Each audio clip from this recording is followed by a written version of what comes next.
साथ हैं वैदिक संस्कृति के अध्येता डॉक्टर अरुण कुमार जायसवाल जी।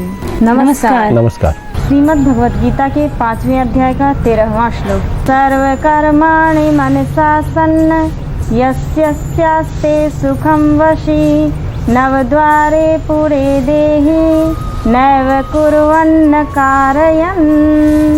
अंतःकरण जिसके वश में है ऐसा सांख्य योग का आचरण करने वाला पुरुष ना करता हुआ और ना करवाता हुआ ही नवद्वारों वाले शरीर रूप घर में सब कर्मों को मन से त्याग कर आनंद पूर्वक सच्चिदानंद घन परमात्मा के स्वरूप में स्थित रहता है।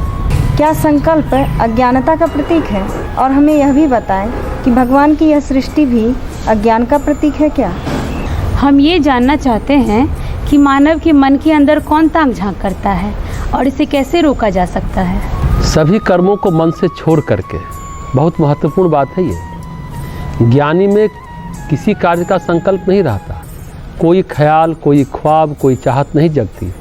अगर कोई चाहत जग रही है, कोई संकल्प जग रहा है तो वह ज्ञानी नहीं है। संकल्प ही अज्ञान है, संकल्प ही अज्ञान का बीज है। यहाँ तक कि जो भगवान का संकल्प हुआ कि मैं सृष्टि बनाऊं, हम समझते हैं कि वह भी अज्ञान का बीज था। इससे कारण वह अज्ञान इतना बड़ा फैल गया।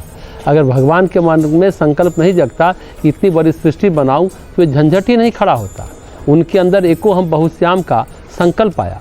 कहते हैं कल्पनाएं कभी पूरी नहीं होती और संकल्प किसी के अधूरे नहीं रहते। संसारिक स्तर पर प्रकृति की सीमा तक ये जो बातें हैं आगे बढ़ने के लिए तो बहुत सही है, लेकिन बहुत गहरे में देखें, आध्यात्मिक जीवन के चिंतन की गहराई में संकल्प मूर्ख लोग करते हैं और कल्पना महामूर्ख लोग करते हैं। धरती पर अधिकतम लोग दुखी हैं।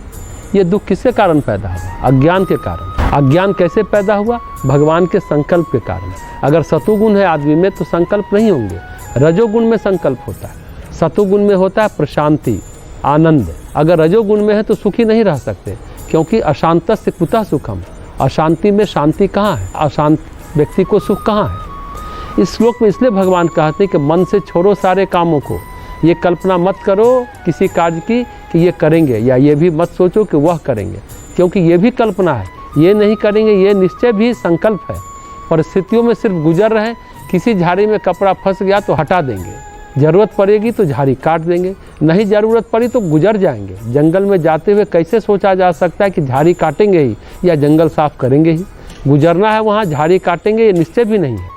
काट दिया तो ये नहीं कि हमने झाड़ी काटा, नहीं काटता तो कितने लोग परेशान होते। मन से सभी कर्म छोड़ो। मन मूल है बंधन का, परेशानी का। मन से केवल परमात्मा का स्मरण करना है। परमात्मा का मतलब दुर्गा काली सरस्वती बैठी है उसका स्मरण नहीं करना है। परमात्मा आप खुद हैं और दूसरा परमात्मा नहीं है। बड़ी बात है ये, समझने की बात है। हमारी आत्मा ही परमात्मा है, यानी अपना ही स्मरण करना है। आत्मस्वरूप की धारणा करनी है, लेकिन कौन कर सकता है ये?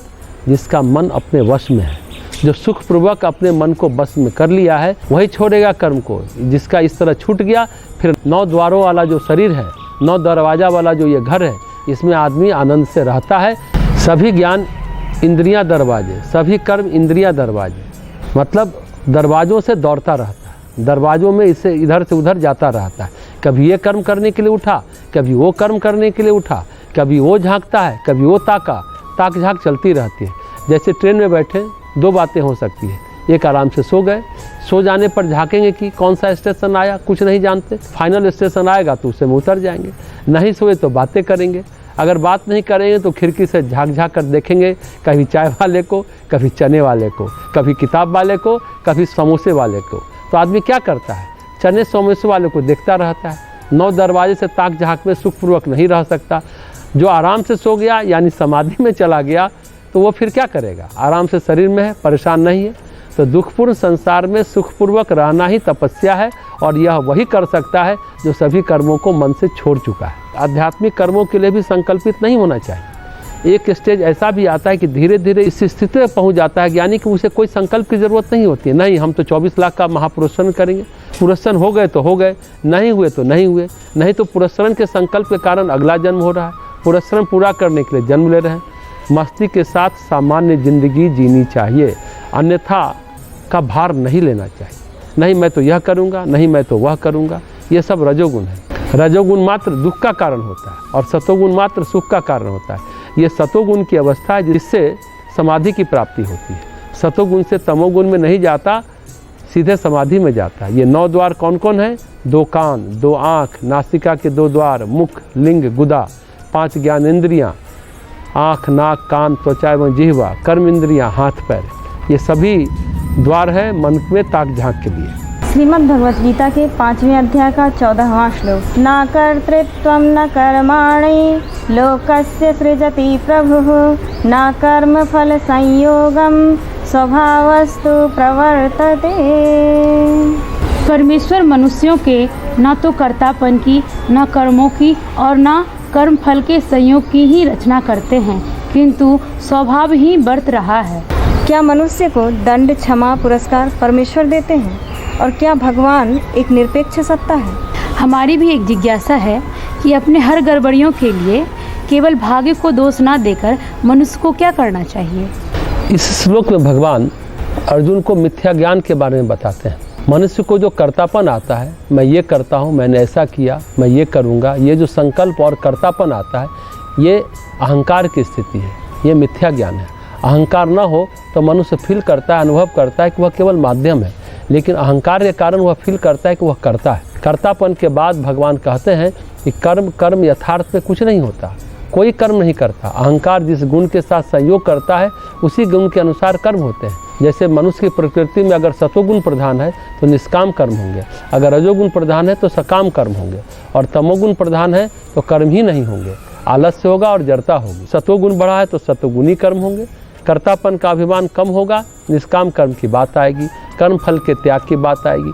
रजोगुण है तो चाहकर भी कुछ नहीं कर सकते, न चाहते हुए भी कर्म फल की आकांक्षा जगती रहेगी, क्योंकि आपकी प्रकृति वैसी है। जैसे हिमाचल प्रदेश है, दक्षिण भारत है, कश्मीर है, उत्तर प्रदेश है, जहाँ की जैसी ज़मीन, जैसी मिट्टी, जैसी जलवायु, वहाँ वैसी फसल पैदा कर सकते हैं।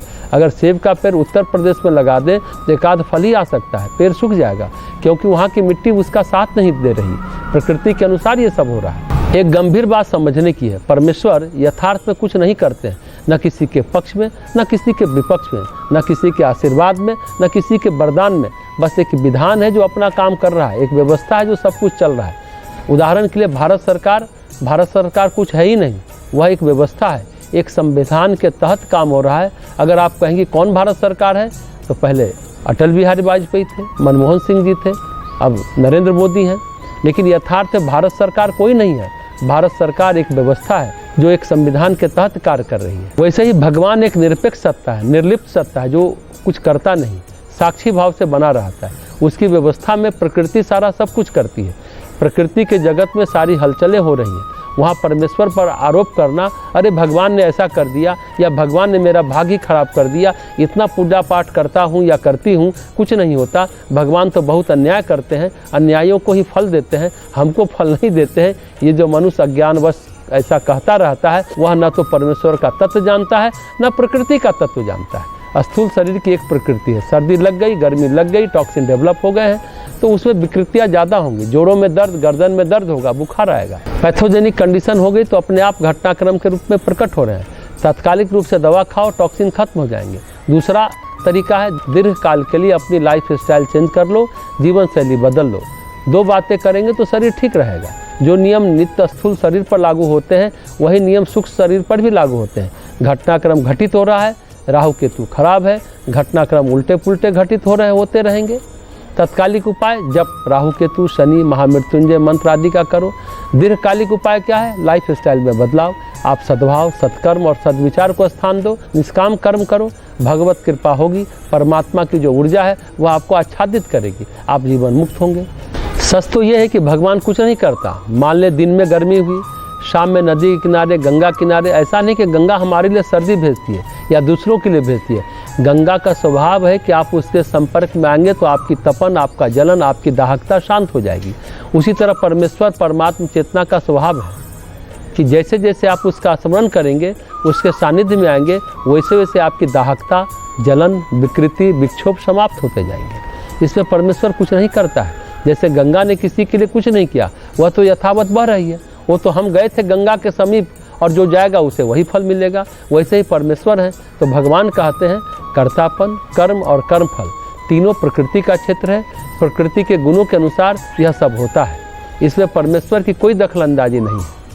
हाँ, जो परमेश्वर का स्मरण करके निष्कामता के साथ जुड़ जाते हैं वे प्रकृति के क्षेत्र से मुक्त हो जाते हैं, कर्तापन से भी, कर्म से भी और कर्मफल से भी। विशेष बात यह है कि न उन्हें कर्म व्याप्त है, न कर्तापन, न अहम सताता है, न कर्मफल की चिंता होती है, न कर्मफल सता पाते हैं, न कर्मफल का बंधन। वे स्वाभाविक रूप से मुक्त हो जाते हैं, प्रकृति के सभी गुणों से मुक्त हो जाते हैं।